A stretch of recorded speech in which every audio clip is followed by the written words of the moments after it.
imagine for a moment the world holding its breath. Not really on a battlefield, not under bright spotlights, but more like in hushed corridors. Yeah, through coded messages, silent exchanges, briefcase in a dimly lit European street somewhere. Exactly. A whispered secret passed between strangers, maybe changing history. Or maybe dooming a nation. Mm-hmm. And this wasn't like a spy novel plot. This was the real, chilling, just pervasive reality of Cold War espionage. A shadow war, that's a good way to put it. Fought with minds, motives. And the stakes couldn't be higher, right? Yeah. Global ideological supremacy. And that really was the defining thing about this conflict. It was a battlefield unlike any other we'd seen. Right. Not tanks or planes in open combat, but meticulously, quietly, fought in the unseen spaces. Diplomacy, tech. And just human trust, or the lack of it. Deception. Crucially, yes. Within the very fabric of human trust, its scope was just immense, its operations hidden, for decades. But the impact, huge, shaped the whole second half of the 20th century. Fundamentally, a truly non-traditional war, but definitely a war. Definitely. And that's exactly what we're jumping into today in this deep dive. Yeah. We've pulled together a really great stack of sources for you. I've got rich historical accounts, some deep psychological analyses of the agents caught up in it all. The human element. Yeah, and real-life case studies that, honestly, you read them and they feel like thrillers. Some of them are stranger than fiction. Totally.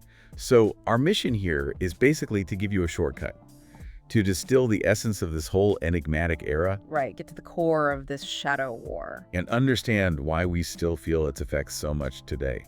Consider this your express ticket to really getting up to speed on one of the most critical yet often invisible conflicts in modern history. And our commitment, really, is to pull out the most important nuggets of knowledge, the key insights from all these different sources. Right. We want to show that it's not just, spy gadgets and car chases like you see in the movies, though there was some cool tech, admittedly. Oh, for sure. But it goes deeper. Much deeper.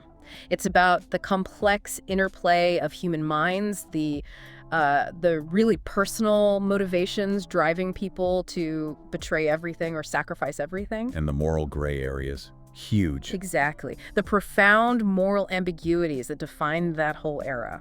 So as we go through this stuff, we'll connect the dots, try to illuminate the pattern. Get into the why. Yes, delve into the why behind it all. So you walk away not just with facts, but with a real nuanced understanding. Okay, so what can you expect? We're going to journey back to the historical origins first. Set the scene for this whole clandestine conflict. Lay the groundwork. Then we'll peel back the layers on the psychological toll. The sheer weight of it on the operatives caught in the middle. That crucible idea. Exactly. After that, we'll leap forward.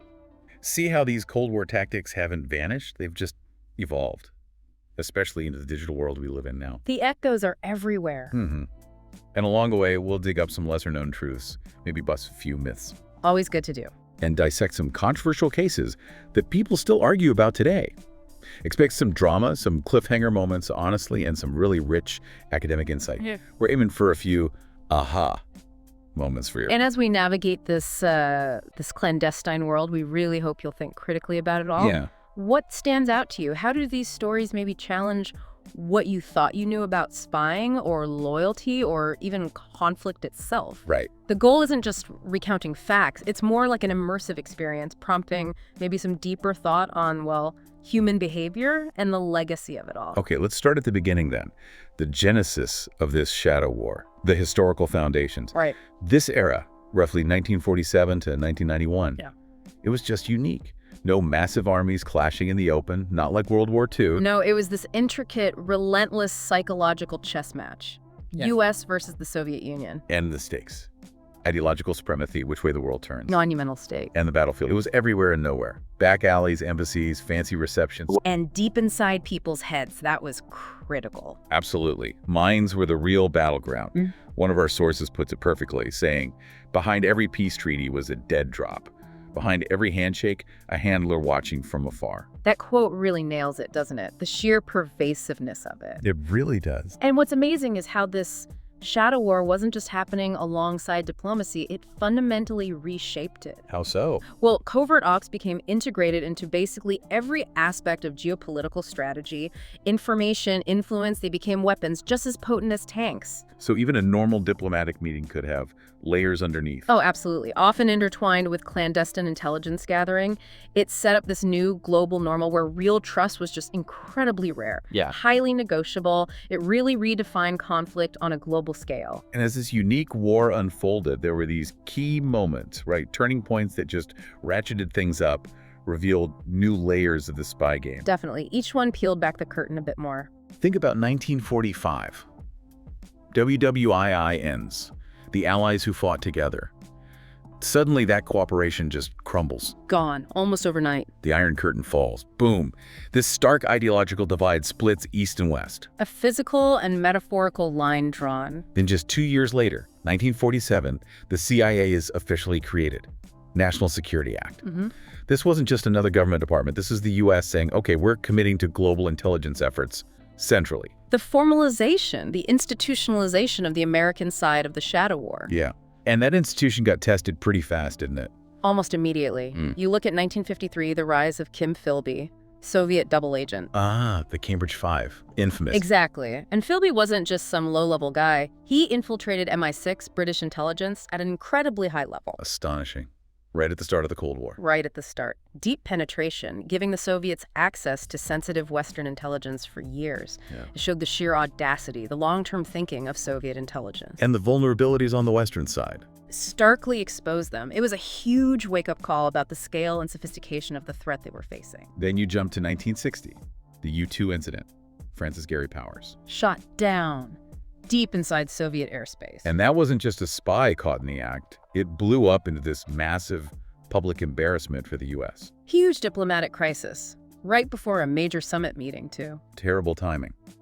And it didn't just expose U.S. surveillance tech. No, it also showed the Soviets could counter it, which highlighted significant vulnerabilities on both sides, actually. So it wasn't just about the plane. Not at all. It was the public reveal of this high-stakes secret war being fought literally miles above everyone's heads. Dragged it out of the shadows. Exactly. Forced it into the global spotlight, ratcheted up tensions, made both sides confront the reality of their spy ops out in the open. Underscore the risks. Immense risks. Not just for guys like Powers, but for international stability. A stark reminder that secrets, once they get out, can cause diplomatic firestorms. Okay, fast forward a bit.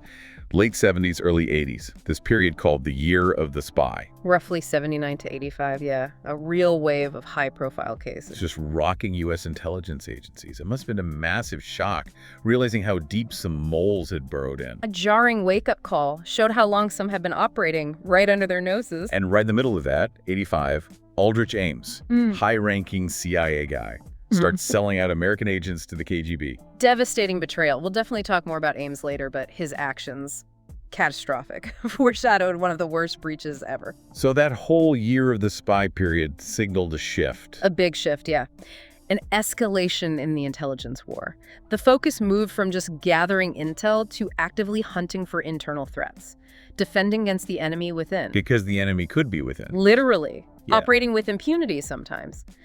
The Ames case just drove that home brutally. Showed how one person's moral failings, their motivation... Not even ideology, necessarily. Right. Could have profound strategic impact, undermining decades of work, costing lives. And then, 1991, the Soviet Union collapses. You'd think, okay, game over, right? The main opponent is gone. You might think that, but our sources show it was actually chaos. Yeah, how so? A frenzy. Thousands and thousands of secret files being burned, stolen, some even sold off on the black market. Wow, so not an orderly shutdown. Far from it. It showed the internal chaos of the collapsing empire, sure, but also this mad scramble, people trying to protect secrets or maybe profit from them. Decades of explosive intel suddenly up for grabs. A geopolitical earthquake. Absolutely. And for spy agencies, it was this moment of huge opportunity, but also huge vulnerability. Because secrets could just leak out everywhere. Exactly. Massive loss of historical knowledge for both sides, but also this uncontrolled spread of secrets. It marked this messy end to one era. And maybe hinted at the next. I think so, where information once guarded by states could become a commodity, available to anyone. Okay, let's shift a bit now. Let's unpack some of the truly bizarre and deeply invasive methods used. Things that make the spy movies look tame. Right, beyond the headlines. It's like spy dust. Tell us about that. Ah, spy dust. Yeah, the KGB used this insidious, nearly undetectable radioactive powder.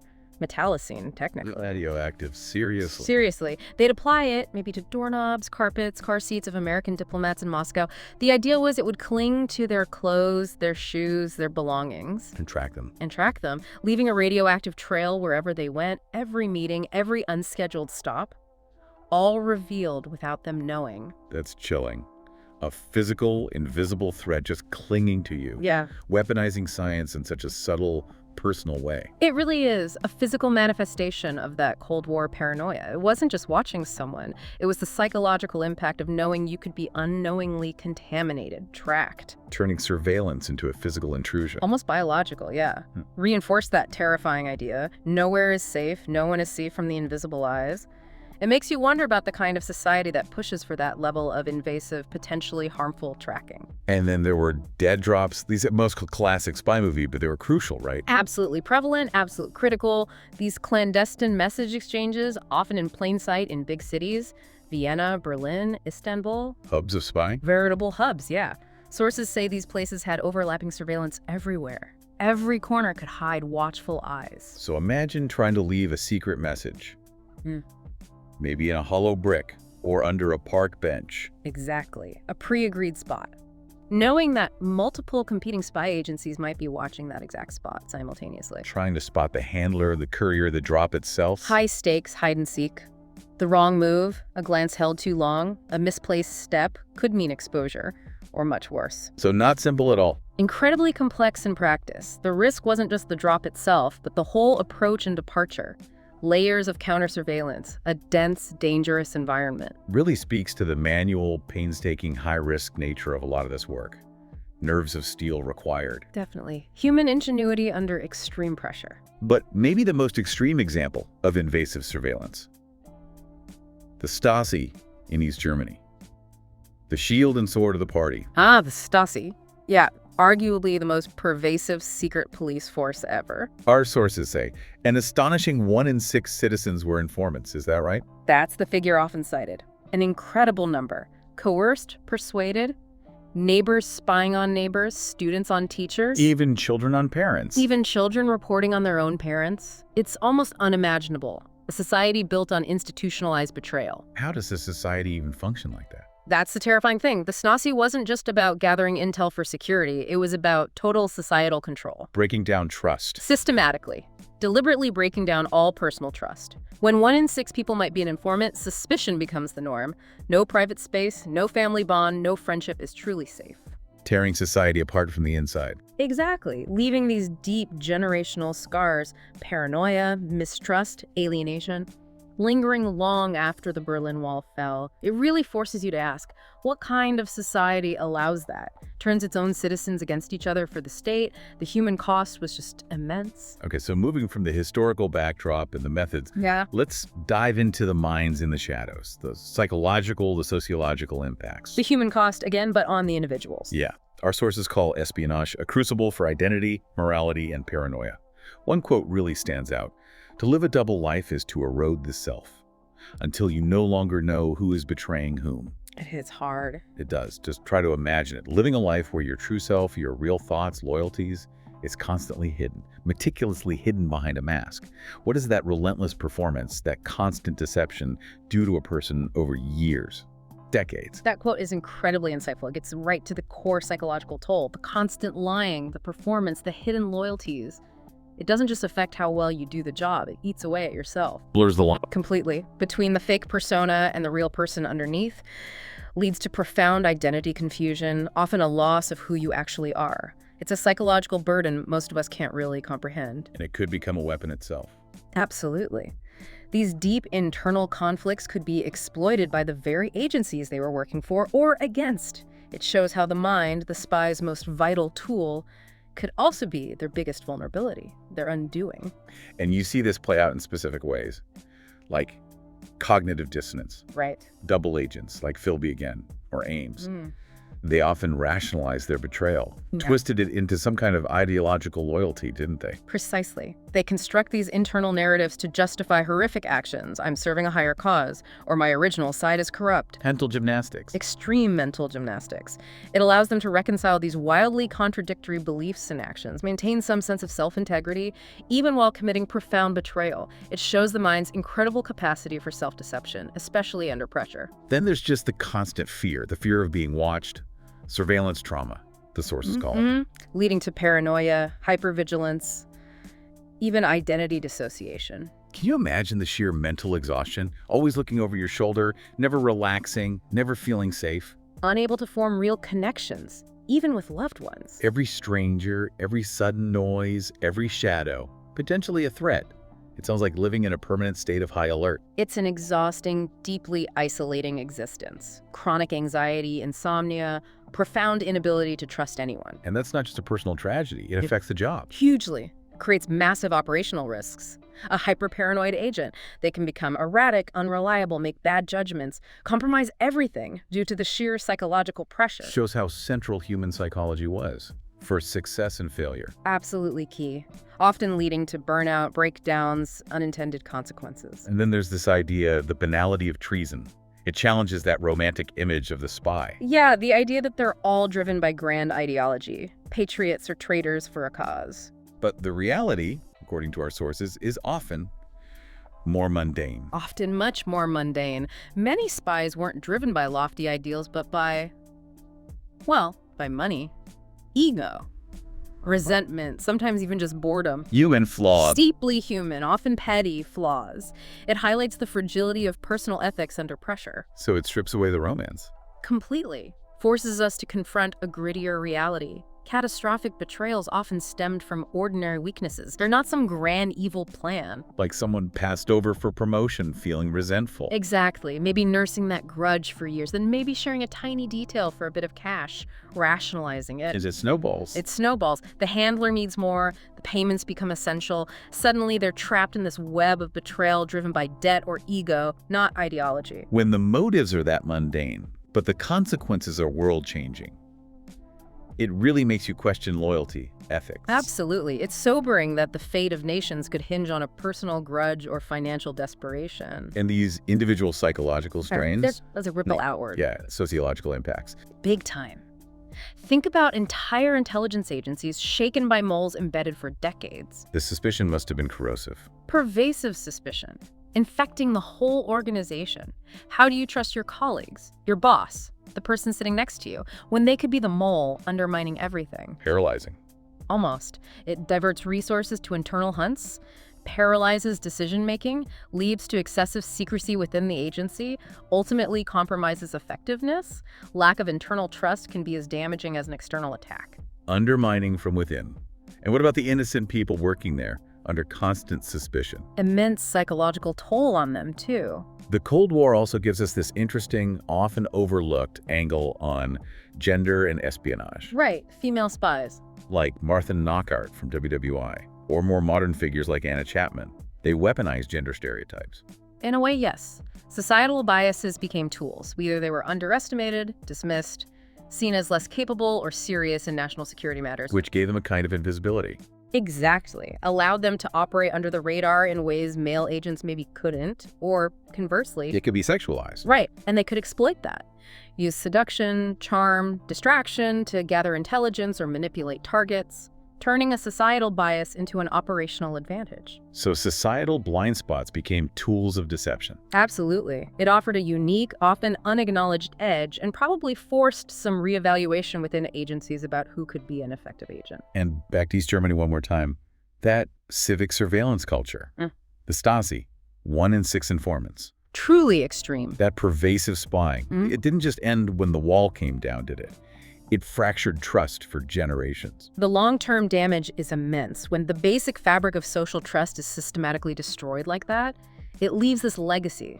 Suspicion, paranoia, alienation that persists for decades. Neighbors couldn't trust neighbors. Friends couldn't confide. Children fearing their parents' words. A culture of denunciation. Profound, lasting impact on social cohesion, mental health, cynicism about authority. It shows the generational cost of turning citizens against each other. Okay, let's fast forward now. The idea that the Cold War didn't really end, it just evolved. Our sources have this great quote: "Today's double agents live in code, not cover." That nails the shift. The Berlin Wall fell, sure, but the intelligence war went digital, global, arguably way more insidious. It's a whole new game, played on a different battlefield. You have to think how radically espionage adapted. From physical meetings, dead drops, Elaborate disguises. to encrypted networks, the information age. Is a crucial distinction. The physical battles receded, but the core principles, intel gathering, influence ops, counter-intel, they remain constant. If the methods were revolutionized. Entirely. Agents might never meet face-to-face now. It's sophisticated encryption, dark web comms, remote access, vast data analysis. The battlefield is the internet. The global information superhighway. Makes the conflict more pervasive, maybe more anonymous, harder to detect sometimes. Cover isn't a fake ID anymore, it's a complex digital footprint. And you see these echoes so clearly today, like in the Russia-Ukraine conflict. Explicitly described as echoing Cold War dynamics, spies, saboteurs, massive misinformation campaigns. It feels eerily familiar. The tactics resurfacing? Definitely. It draws a direct line. The tech is new, advancing fast, but the underlying strategies, espionage, propaganda, destabilization, strikingly similar, shows the shadow war continues, just in new forms. Leveraging digital tools for the same old goals. Gather info, influence populations, undermine enemies. It really shows why understanding Cold War tactics is crucial for understanding today's geopolitical mess. And speaking of digital, cyber attacks on elections, like 2016 in the US. Direct mirrors of Cold War propaganda warfare. But the scale, the speed, digital disinformation now feels like a different beast entirely, doesn't it? Oh, exponentially more powerful. Cold War propaganda was slow pamphlets, state radio, planted news stories. Controlled media. Right. Now, digital disinformation spreads globally in seconds. Tailored to specific groups, amplified by algorithms, delivered straight to your phone. Bypassing gatekeepers. Totally. The speed, the reach, the anonymity makes current threats potentially way more pervasive, harder to trace, harder to fight than anything back then. So the legacy lives on, amplified. Political espionage, AI disinformation. Complex, urgent challenges. It underscores how deep these intelligence tactics run in our digital world now, shaping perceptions, even democracies. It's interesting, though, how even with all this modern stuff, pop culture still loves the classic Cold War spy. Oh yeah, the fascination endures. Movies like Bridge of Spies, shows like The Americans, Yeah. there's this nostalgia, this continued interest. And those cultural artifacts are really significant. They shape our collective understanding, or misunderstanding. How so? Well, they humanize it, bring the drama forward, but they can also romanticize or oversimplify the moral complexities, the psychological cost, the often mundane reality. Glamorize it. Sometimes. But by keeping that narrative alive, they ensure the intrigue, the dilemmas, the lessons still resonate, even as the history fades. Shapes public perception, for better or worse. Okay, let's peel back that pop culture layer now. Look beyond the veil at the real controversies, the myths, the lesser-known truths that complicate the simple stories. Right, the messy reality. Espionage is just inherently murky, morally ambiguous, unreliable narratives everywhere. By definition, almost. Take Oleg Penkovsky, hero in the West. Right. Gave crucial intel during the Cuban Missile Crisis. Seen as saving the world, potentially. But in Russia, demonized, despicable traitor, and some sources even whisper, maybe he was a triple agent, playing both sides. His case is a perfect example of that ambiguity. And the clashing national narratives. No clear heroes or villains, just perspectives shaped by national interest, historical context. History itself becomes a battlefield. Yeah, absolutely. Each side shapes the story, and it shows how controlling information or withholding it influences public perception for decades, challenges the idea of a single truth. Penkovsky forces us to question motives, ultimate loyalties. Then there's the Rosenberg Case, Julius and Ethel, executed in '53 for espionage. A deeply painful, still controversial case. The debate still rages, especially over Ethel's role. Did it really justify the death sentence? It's still raw. It's a profound legal and moral mess. Highlights the extreme stakes treason meant death. Ethel's culpability raises complex questions. Gender, The severity of punishment in that climate of fear. McCarthyism. Right. What even was espionage in her case? Active conspirator, complicit by association. It's a stark reminder of the human cost, the ethical nightmares at the heart of it all. Justice tangled up with national security panic. And we have these myths we need to bust, like spies just using gadgets and disguises. The James Bond thing. The fun part, yeah, but Yep. not the whole story. Our sources say the reality is grittier. Most actionable intel came from human relationships. Emotional manipulation even. That's the critical difference between Hollywood and human intelligence. It relies on cultivating relationships, exploiting vulnerabilities, persuasion, understanding psychology. More personal, more ethically fraught. More painstaking, often. It underscores that espionage is fundamentally a psychological battle. The human element complex, flawed, desirous, is the most powerful tool and the most vulnerable. Another myth, only government spied. Right, easy assumption to make. But the truth is, in the later Cold War decades, multinational corporations started their own intelligence networks. A fascinating, lesser-known aspect blurs the lines between state and corporate power. Corporate espionage taking root. Exactly.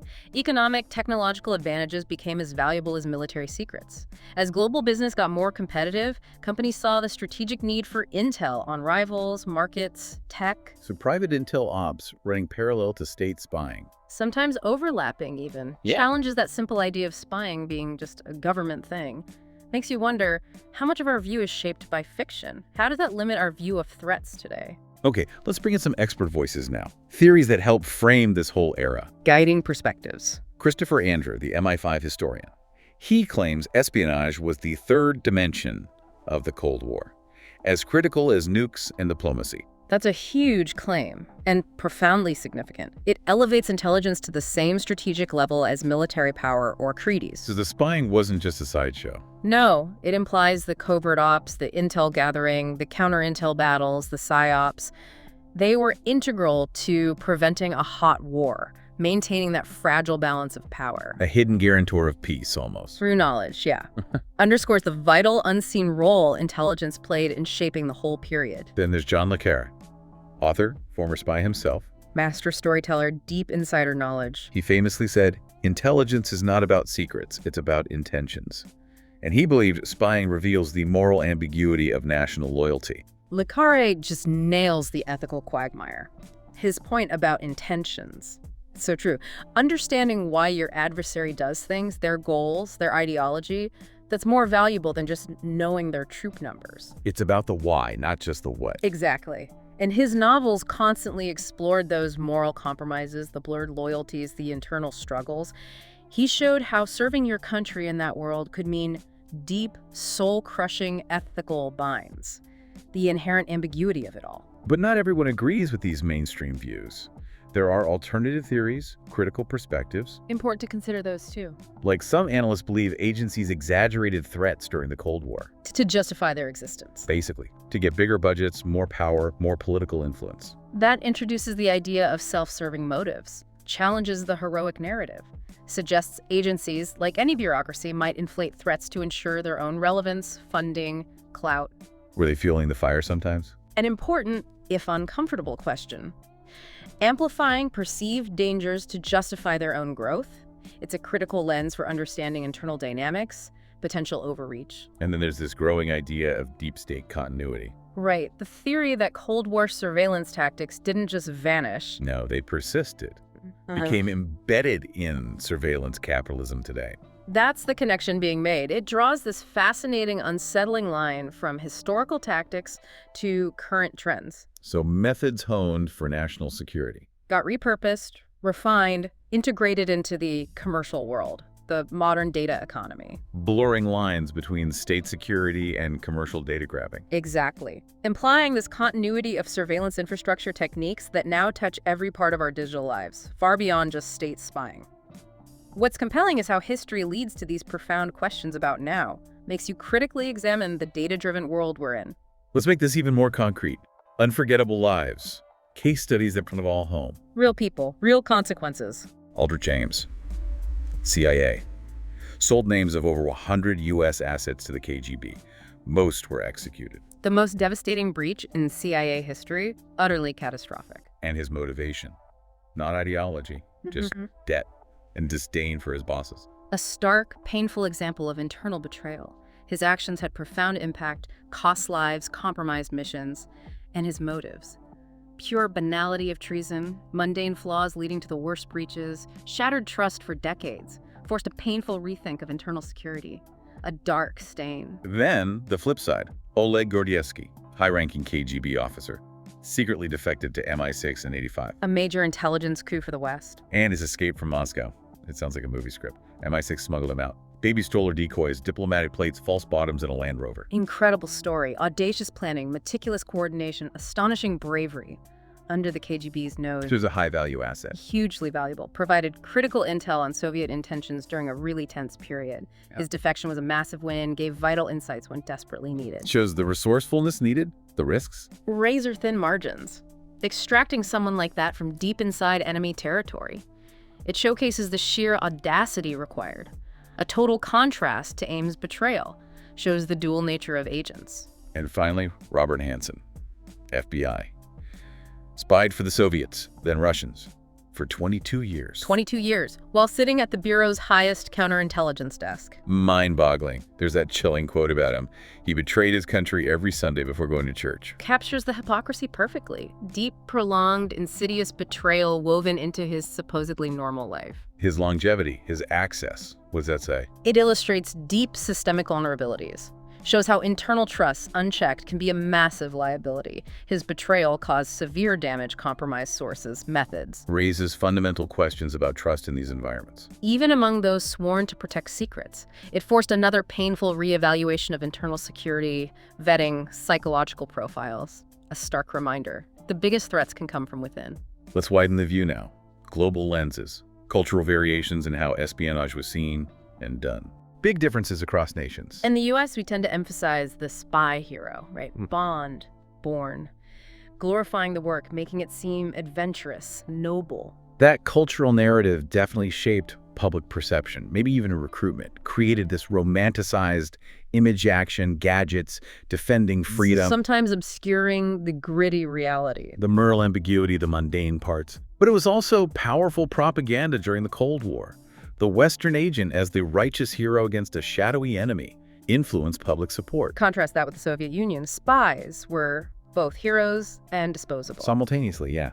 Revered heroes of the state showered with medals if loyal and successful, but also utterly disposable assets in a brutal game. And betrayal meant Execution, swift, merciless, no ambiguity there. stark difference in consequences. The state's view of its agents. Absolutely. Loyalty demanded, celebrated.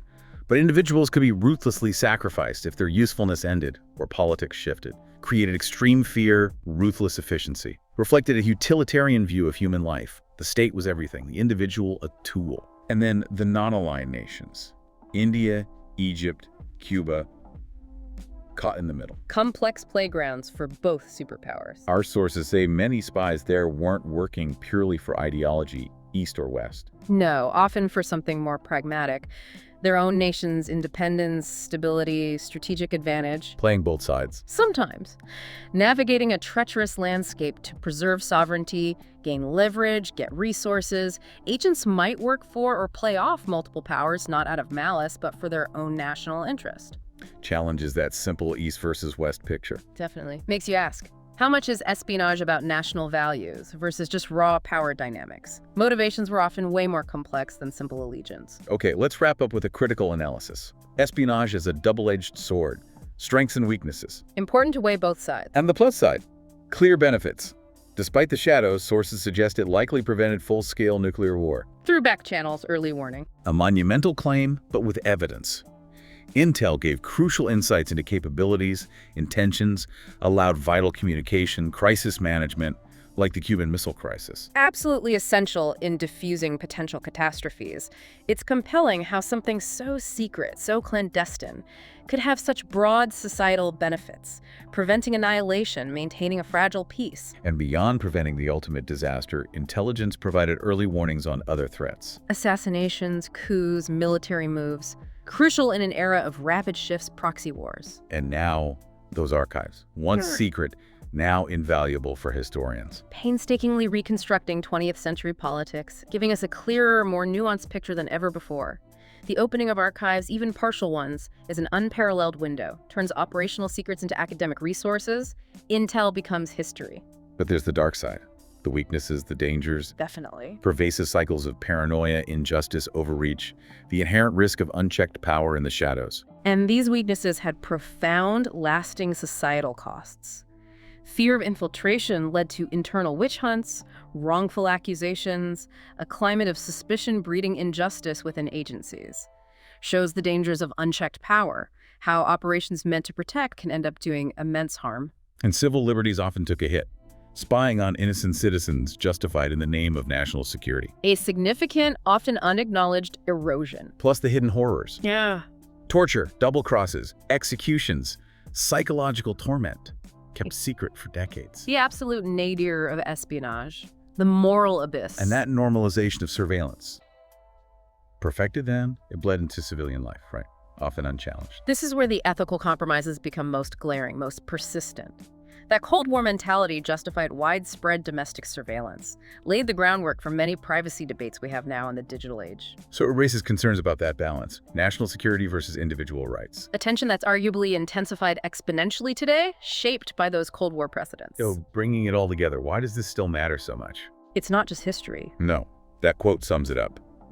Every truth extracted in darkness shaped the world we live in today. The Cold War spy saga. It's a mirror for the present, a warning for the future. Absolutely. The shadows, the tactics, the dilemmas, the challenges, they loom larger than ever now. We're pivoting into AI warfare, biosurveillance, sophisticated psychological ops. The same game, new tools. Amplified, distorted, accelerated by new tech, creating new invisible battlefields. This isn't just history for textbooks. It's a critical guide to the future of conflict, privacy, human interaction.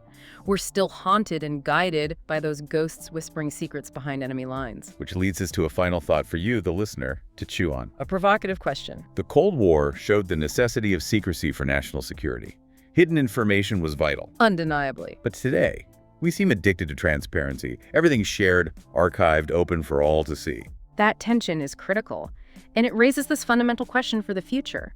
Can a society increasingly addicted to radical transparency actually survive the age-old, undeniable need for secrecy and security and defense? Or will the shadows just find new places to hide? Exactly. New, maybe more insidious places, beyond our current imagination, beyond our detection. It's a core tension between powerful opposing forces. How we navigate that will shape everything. National security, individual liberty, the future itself.